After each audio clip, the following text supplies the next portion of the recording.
yéen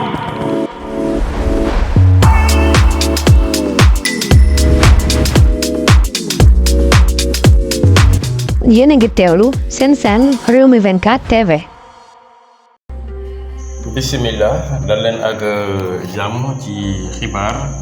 dimanche 21 juillet 2024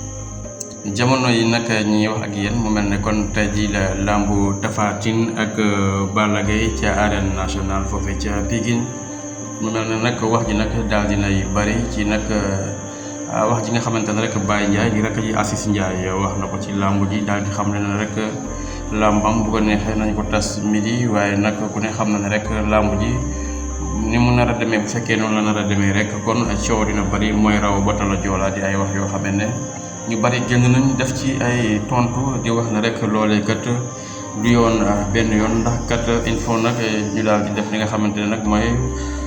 respecter loi bi nga xamante ne rek moom la Jean-Baptiste Tine teg moom nag ministre de l'intérieur bi le moom xamle woon na rek lii di signature dinañu ko yemale li nga xamante ne rek moom mooy minuit waaye nag mu mel ne kon làmb ji jamono yi moom it sàkku woon na ci ñu daal du ko yemale nag 19h30 ndax kat loolee moom mooy jàmmu askan bi rawatina ñu dëkk foofu ca Pikine mu mel ne kon ñoom saa bu làmb amee rek dañuy daal di sonn lool loolee waral nag ñu daal di nag xamle ne làmb ji daal 19h30 lay daal di yem. ñu bari nag la ñuy nag wax mooy kii di Baye Ndiaye li mu wax du yoon waaye nag ministre de l'intérieur bi ku ne xam na ne moom amul ay caaxaan benn yoon lépp lu mu wax rek fas yéene na ko def kon mu mel ne kon tey ji làmb ji du yomb benn yoon ndax fi ñëw ak yéen ni kon